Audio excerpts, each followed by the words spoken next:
दिल की वीरान गलियों में यादें तेरी बिखरी हैं। खामोशियों के दरमियां तेरी बातें बसी हैं। चांदनी रातों में तेरा चेहरा नजर आता है।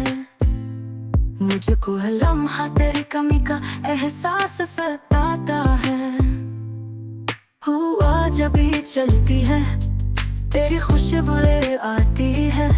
मेरी तन्हाई में तेरी यादें गूंज जाती हैं। वक्त रुका सा लगता है जब तेरी याद आती है। दिल की धड़कन रुक सी जाती है जब तेरी बात आती है। ख्वाबों में आकर तू खामोश सा मुस्कुराता है। मैं जागता रह जाता हूँ, दिल बस तड़पता है।